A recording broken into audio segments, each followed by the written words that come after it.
আবারও মধ্যপ্রাচ্য যুদ্ধ প্রসঙ্গে কথা বলতে চাই।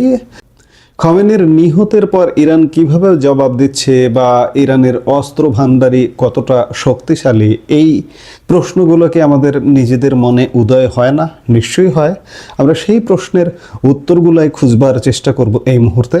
একবার ভেবে দেখুন তো, যে মাঝ আকাশে হঠাৎ এক ভয়াবহ হামলা আর নিমিষে স্তব্ধ হয়ে গেল কি একটি দেশের ভাগ্য? ইরানের সর্বোচ্চ নেতা আয়াতুল্লাহ আলী খমেনি নিহত, এই একটি ঘটনায় কি বদলে দিতে যাচ্ছে পৃথিবীর মানচিত্র? ইরান কি তার বিধ্বংসী মিসাইল সিটি থেকে ইসরায়েল আর আমেরিকাকে মুছে দেওয়ার চূড়ান্ত প্রস্তুতি নিয়ে ফেলেছে? মধ্যপ্রাচ্যের আকাশ এখন বারুদের গন্ধে ভারী। গত শনিবার ইরান ভূখণ্ডে যুক্তরাষ্ট্র ও ইসরায়েলের যৌথ হামলার পর বিশ্ব রাজনীতিতে এক নজিরবিহীন মোড় নিয়েছে।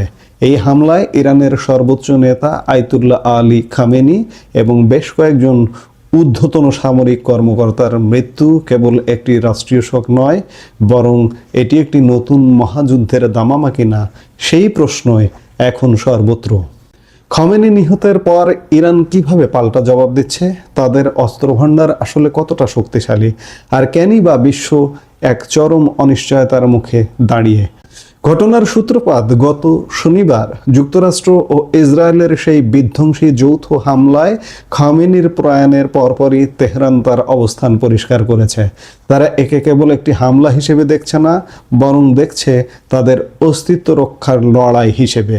আপনারা যারা 2025 সালের জুন মাসের 12 দিনের যুদ্ধের কথা মনে রেখেছেন, পর্যবেক্ষকরা বলছেন এবারের পরিস্থিতি তার চেয়েও কয়েক গুণ বেশি ভয়াবহ।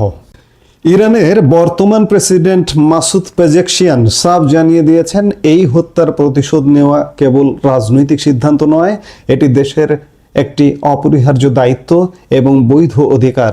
ইরান দাবি করেছে তাদের প্রতিশোধমূলক হামলা সরাসরি ইসরায়েল এবং মধ্যপ্রাচ্যে মোতায়েন মার্কিন সামরিক ঘাঁটিগুলোকে লক্ষ্য করে চালানো হচ্ছে। এই ঘোষণা বিশ্বজুড়ে এক নতুন উত্তেজনার সৃষ্টি করেছে। এখন প্রশ্ন হলো, ইরান কি সত্যিই যুক্তরাষ্ট্র বা ইসরায়েলকে বড় কোনো আঘাত করতে সক্ষম? ইরানের কাছে বর্তমানে মধ্যপ্রাচ্যের সবচেয়ে বড় এবং বৈচিত্র্যময় মিসাইল ভান্ডার রয়েছে। চলুন এর গভীরতা বোঝা যাক। প্রথমেই আসা যাক দূরপাল্লার মিসাইলে। ইরানের এই মিসাইলগুলো 2000 থেকে 2500 কিলোমিটার দূরত্ব পর্যন্ত লক্ষ্যবস্তুতে আঘাত করতে পারে। এর মানে হলো ইরানের মাটি থেকে সরাসরি ইসরায়েল এবং পুরো উপসাগরীয় অঞ্চলে ছড়িয়ে থাকা যে কোনো মার্কিন ঘাঁটি তাদের আওতার মধ্যে। তবে হ্যাঁ, এগুলো সরাসরি মার্কিন মূল ভূখণ্ডে পৌঁছাতে পারে না। তেহরান থেকে ওয়াশিংটনের দূরত্ব প্রায় 10,000 কিলোমিটার। ওয়াশিংটন পর্যন্ত এগুলো পৌঁছাতে পারে না। কিংবা ইসরায়েলের রাজধানী জেরুজালেমেও এই আওতার মধ্যে 2,500 কিলোমিটারের মধ্যে তেহরান থেকে। আবার যদি আপনি বাংলাদেশি হিসেবে চিন্তা করেন যে তেহরান থেকে যদি একটা মিসাইল ছোড়া হয়, তাহলে কি ঢাকায় এসে পৌঁছাবে? না, ঢাকায় এসে পৌঁছানোরও কোনো কারণ নেই, কারণ ঢাকা প্রায় 4,000 কিলোমিটার দূরে অবস্থিত। পুরো মধ্যপ্রাচ্যটা কাভার করে, সোজা কথা। দূরপাল্লার পাশাপাশি স্বল্প পাল্লার মিসাইলও ইরানের আছে। এদের মধ্যে রয়েছে ফাতাহ, জোলফাগার এবং কিয়াম-1।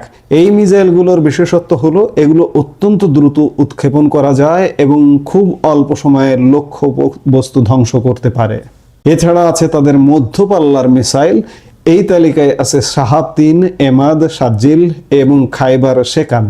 এই মিসাইলগুলো পুরো অঞ্চলকে ইরানের একটি অদৃশ্য হাতের কবজায় নিয়ে এসেছে। শত্রু যদি একবার হামলা চালায়, তবে এই মিসাইলগুলোর মাধ্যমে ইরান একযোগে শত শত আঘাত করতে সক্ষম।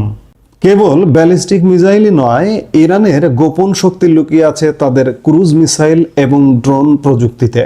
আপনারা জানেন কি কেন ক্রুজ মিসাইল এত বিপজ্জনক? কারণ এগুলো মাটির খুব কাছ দিয়ে উড়ে যায়, ফলে আধুনিক রাডারের পক্ষেও এগুলোকে আগে থেকে শনাক্ত করা কঠিন।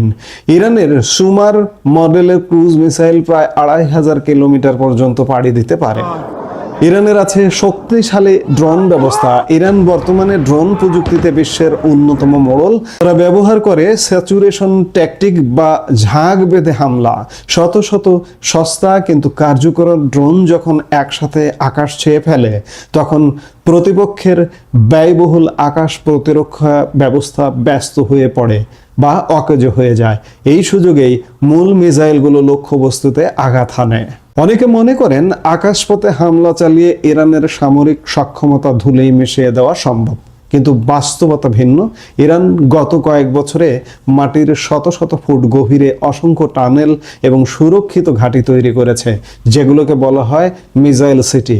এর ফলে প্রথম দফার বা আকস্মিক কোনো হামলায় ইরানের মিসাইল উৎক্ষেপণ ক্ষমতা পুরোপুরি ধ্বংস করা অসম্ভব। এটি ইরানকে একটি দীর্ঘমেয়াদী যুদ্ধের রসদ ও সুযোগ দেয়। ইরান দীর্ঘদিন যাবৎ নিষেধাজ্ঞা এবং বহিঃশক্তি দ্বারা একটা অবরুদ্ধ অবস্থায় আছে এবং ইরান আশঙ্কাই করেছিল যে কোনো সময় মার্কিন যুক্তরাষ্ট্র বা ইসরায়েল কর্তৃক যুদ্ধের শিকার হতে পারে। এই জন্য ইরান কিন্তু যথেষ্ট প্রস্তুতি নিয়েই রেখেছে।